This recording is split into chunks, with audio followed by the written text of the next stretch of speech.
हमें ये तो नहीं पता चला कि हमारा मुल्क कौन कंट्रोल कर रहा है, लेकिन इस कोरोना वायरस से हमें ये पता चल गया कि इस कायनात को कौन कंट्रोल कर रहा है। जब इस्लाम आपको प्याज खाकर मस्जिद में दाखिल होने की इजाजत नहीं देता, तो ये कैसे मुमकिन है कि आप कोरोना वायरस जैसी मोहलिक बीमारी लेकर मस्जिद में दाखिल हो, या इस्लाम आपको इसकी इजाजत देगा। इबादत लाजिम है, वो हमें हर हाल में करनी है, लेकिन दूसरों को बचाना, इंसानियत को बचाना एक इबादत है।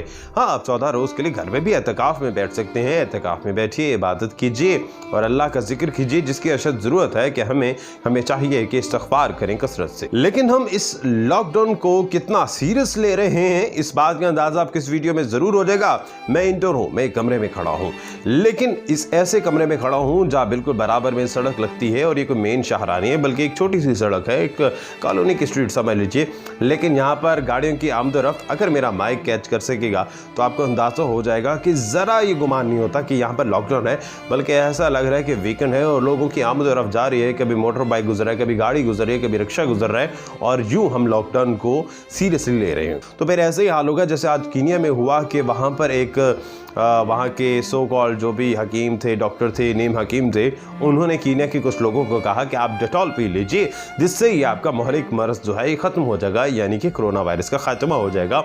तो 64 लोगों ने, बल्कि 63 लोगों ने ये डेटॉल की बॉटल्स पी हैं, और उसमें से 59 जो है हलाक हो चुके हैं। सिर्फ 4 बचे हैं जिसकी अभी भी हालत सीरियस है, तशवीशनाक है। तो खुदा न खास्ता हमारे साथ ऐसा ना हो जाए। लेकिन हमारे सामने भी 2 तबकात पाए जाते हैं। एक ऐसे लोग हैं जो इतने परेशान हैं, जहनी अजियत से दो चार हैं कि आखिर ये इफरीत कब जान छोड़ेगा। लेकिन कुछ लोग ऐसे भी हैं जिन्हें अभी भी कोई परवाह नहीं है। मैं हैरान हो गया, अभी मैं कुछ दिन पहले, बल्कि 2 दिन पहले, जिस दिन पहला दिन था लॉकडाउन का, तो मैं बैठा हुआ था, कुछ और लोग बैठे हुए थे, तो हमारे बिल्कुल घर के सामने एक घर में बारबेक्यू हो रहा था, और बड़े जैसे ही शाम हुई तो वूफर्स में और बड़ी ज़बरदस्त बेस में गाने चले और रात 2 बजे तक चलते रहे। फैमिलीज आ रही हैं, उनके रिश्तेदार, अजीज़ वक़ारीब, दोस्त यार आ रहे हैं, फुल पार्टी सीन ऑन है। और घर के अंदर भी नहीं, बल्कि अपने पोर्ट्स में और बाहर की जो सड़क है वहाँ पर वो बारबेक्यू बना रहे हैं। एक शख्स ने उनसे जाते हुए पूछा, पैक ही कर रहे हो तुसी? तो उन्होंने कहा, नहीं, कोरोना शोरोना कुछ नहीं होता। अल्लाह उनको भी सेहत दे, अल्लाह उनको हिफ्ज़ व अमान में रखे, जिन फैमिली के मैं जिक्र कर रहा हूँ, और हम सब को भी। लेकिन हमें भी कुछ, हमारा किरदार बनता है ना कि हम एहतियाती तदाबीर अपनाएं और इस मामले को ज़रा आसान तरीके से निभाएं, और इस क्रूशल वक्त को, बुरे वक्त को जो है हम यूँ फॉर ग्रांटेड ना लें कि कुछ नहीं होता। अक्सर लोग कहते हैं ना कि कुछ नहीं होता, तो मुझे वो गुमाह होने लगता है कि जब नबियों ने कहा कि अल्लाह का अज़ाब आने वाला है, तो वो कहते थे कि हमें कोई निशानियाँ बताओ। हज़रत सालेह की ऊँटनी को जब शहीद कर दिया गया था, वहाँ जो लोग थे 3 दिन की मोहलत दी थी हज़रत सालेह ने कि अल्लाह का अज़ाब आएगा, और उन्होंने कहा था कि नहीं, तुम ऐसी अपने से बातें कर रहे, ऐसा कुछ भी नहीं होता। तो खुदा न खास्ता ऐसा ना हो कि हम भी कुछ ऐसी बात करें कि कुछ नहीं होता और वो कुछ हो जाए, जिस तरह से हमने देखा था हज़रत सालेह की जो उम्मत थी और जो लोग थे जिन्होंने ऊँटनी को शहीद किया था, उनके साथ क्या हुआ था, क्योंकि उन्होंने भी कहा था कुछ नहीं होता। लॉकडाउन हो गया जी, छुट्टियां हो गई जी, तो छुट्टियां घर दबक के बैठने के लिए, ना कि आपको इधर उधर अजीज़ व अक़ारिब, दोस्तों यारों से मिलने के लिए आपको छुट्टियां नहीं मिली। मैं हैरान हूँ, मेरे पास दर्जनों कॉल्स आ गए हैं इस दौरान, जिस दौरान बहुत से लोग क्वारंटाइन में भी हैं और ख़ास तौर पे अपना ख्याल रखने, अपनी फैमिलीज़ का ख्याल रख रहे हैं। तो ऐसे लोग जिन्होंने दहाइयों तक रब्ता नहीं किया, 10 साल 15 साल से रब्ता नहीं हुआ, और उनकी भी कॉल आती है, हाँ जी कहाँ है जनाब? हाँ जी ठीक ठाक, अल्लाह का शुक्र। और उसके बाद वो कहते हैं जी कहाँ है? मुल्तान में, इस्लामाबाद में, किस शहर में? अच्छा जी बताते हैं कि जी इस शहर में। तो कहते हैं अच्छा मैं भी इसी शहर में हूँ। आजकल छुट्टियाँ हैं ना, लॉकडाउन की वजह से, कोरोना की वजह से दफातर बंद हैं, स्कूल कॉलेज यूनिवर्सिटीज़ बंद हैं, तो चलो कोई मुलाकात करते हैं। तो अफसोस की बात यह है कि उन्हें मुलाकात का मौका भी अब मिला है। जब लोगों ने छुट्टियां, जो लोगों को मिली हैं, वो छुट्टियां मुलाकातों के लिए नहीं मिली भाई। मुलाकातों के लिए आपके वीकेंड्स होते हैं, दूसरी छुट्टियां होती हैं, तब तो आप याद नहीं करते। अब 14 दिन में आपको बेचैनी हो रही है, अब आपको याद आ रहा है कि आपने लोगों से मिलना। लेकिन याद रखिएगा, तारीख ने भी हमें यह बतलाया है कि कामिल ईमान वाले नहीं, बल्कि वो बचे जो हज़रत नूह की कश्ती में बैठे, और तब अगर किसी ने इसका इनकार किया था तो वो नहीं बचा था। जब अल्लाह का तूफ़ान आया था, सिर्फ वही लोग बचे थे जो हज़रत नूह की कश्ती में बैठे थे।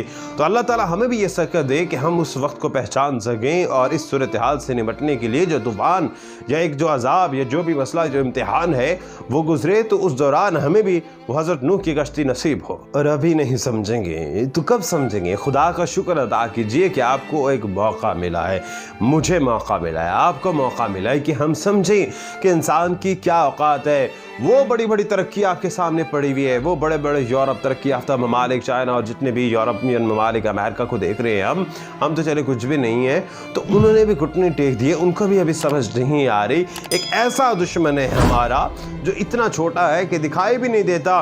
अभी तो नमरूद का वाक़या हमारे कुरान पाक में और बाइबल में भी है, इसका तज़किरा हुआ। नमरूद का वाक़या हमारे सामने है कि इतना जालिम शख्स और उसका दुश्मन अल्लाह ताला ने एक मच्छर को बनाया जिसके नाक के ज़रिए उसके दिमाग में दाखिल हुआ था और उसके दिमाग में जाकर इतना अजियत देता, तंग करता कि जब नमरूद अपने सर पर कुछ दे मारता तो उसके बाद कुछ वक्त के लिए वो मच्छर सुकून में आ जाता और नमरूद को भी सुकून आता था और उसके बाद दोबारा से वो अजियत बचाता था या उसमें इतना उससे शोर होता था या वो तंग करता था कि वो अजियत नाकाबिले बर्दाश्त थी नमरूद के लिए। और जो लोग, जो दरबारी या जो लोग आते थे नमरूद से मिलने के लिए, वो भी सर पे दे मारते थे खुशनूदी के लिए, ताकि नमरूद खुश हो जाएगा कि उसे कुछ रिलीफ मिला। और 40 साल तक वो इसी अजियत में तारीख के मुताबिक मुब्तला रहा था और उसके बाद जाके वो हलाक हुआ था।